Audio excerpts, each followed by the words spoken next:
Горе.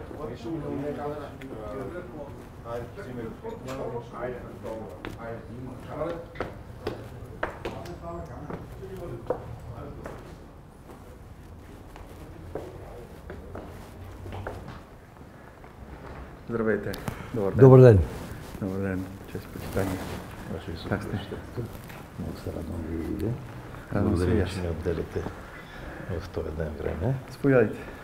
Срещнаме се днес не случайно.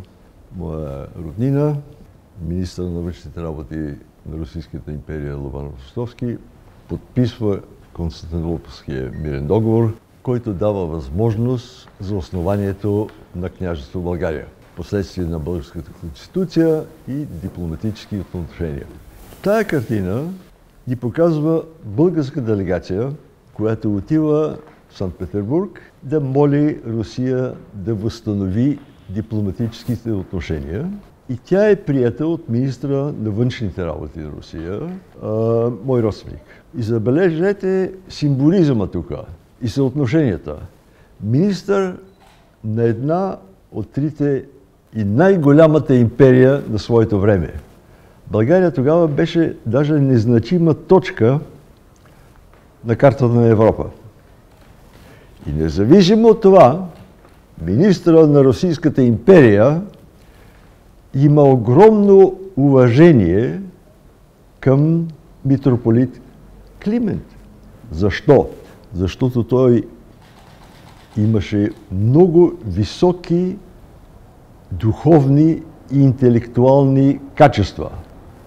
И освен това е бил в затвора за проруското си ориентация. Така че бих много се радвал, ако вие публично можете да употребите тая картина, да напоменава на зрителите уважението, което министър на Русийската империя има към българския духовник. Отношенията ми към България продължават и моя дядо, който е на тая картина, е денежно помагал, финансово помагал на Кириашкия манастир около Асеновград. И там, и там беше предложено да се създаде една стая като музей и аз купих някои реликвии вече, за да се предадат там и бих искал временно да оставя това у вас, докато този музей се отвори и отново да се подчертае, че мой предък е помагал, независимо от това, че е бил тук просто емигрант. А защо е дошъл в България? Защото дядо ми беше много религиозен човек. И неговото хоби в живота беше да свири на цигулка и православната църква.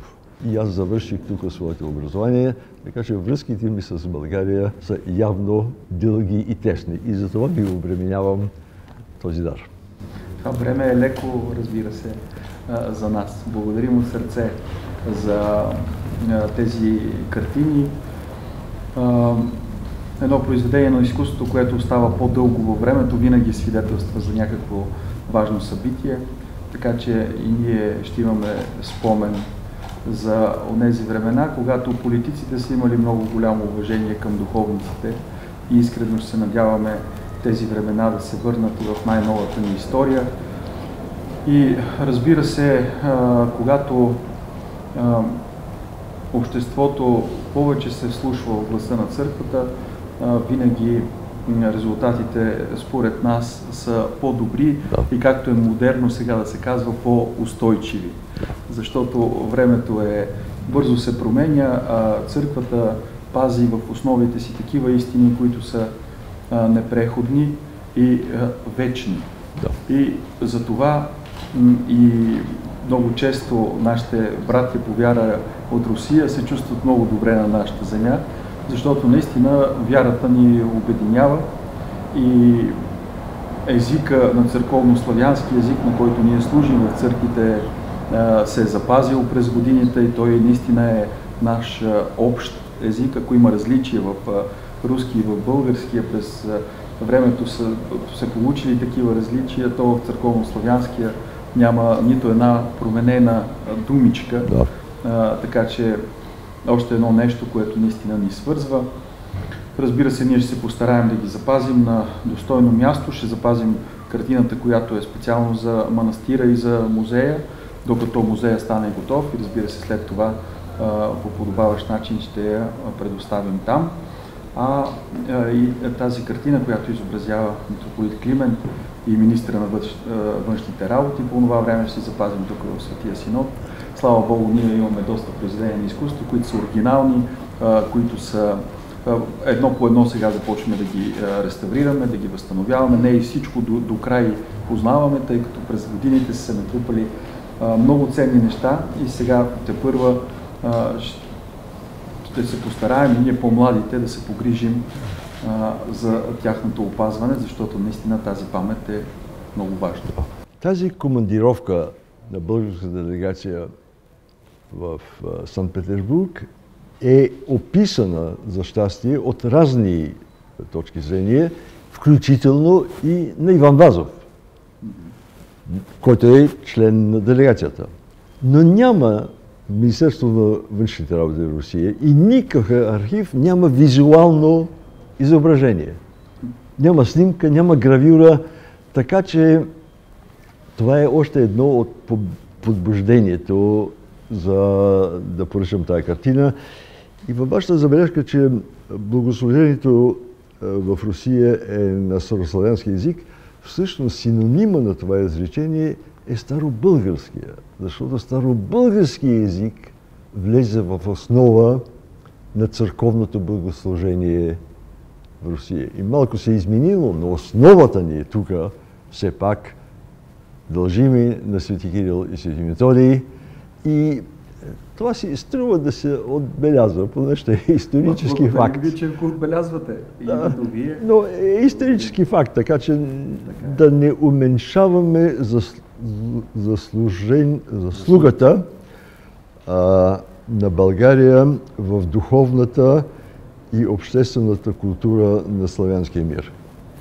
Ако разрешите, Ваше Високопреосвещенство, уважаеми княз Никита Дмитриевич, тази картина може би е най-ярката илюстрация от онова време на славянството, на православието, на мотивите за най-честната в историята на света война, защото корените на войната са в народното настроение в Русия, което е породено именно от общото ни православие, от славянския дух.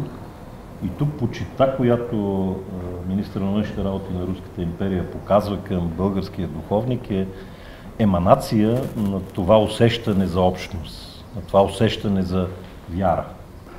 Искам да благодаря на княза за тази му воля да дарява в българските институции. Той е един от най-големите дарители на природно, всъщност най-големият дарител на Природно-научния музей и затова и беше отличен от ръководството на Българската академия на науките. Но човек, който не спира да търси и да предоставя на България исторически факти и емблеми от целия период на следосвобожденското ни развитие, а установяването на дипломатическите отношения и динамиката веднага след това е един същностен момент. Ние не трябва да забравяме Илинденско-Преображенското въстание и всъщност отношението на тогавашна Европа към България. Единствените посланнически мисии, които много ясно са заемали позиция за българския характер на въстанието и за преследванията на българските граждани. Там е била именно руската дипломатическа мисия и в Солун и в Белград. Така че такива исторически факти са ни нужни за бъдещето. И чест прави на нашия Свети Синод и аз съм горд като православен княже, защото Светия ни Синод запазва този дух на българщината, независимо от трудностите, пред които и вярата, и православието ни, и църквата ни са били изправени през различни периоди от време. Благодаря. Благодаря и аз.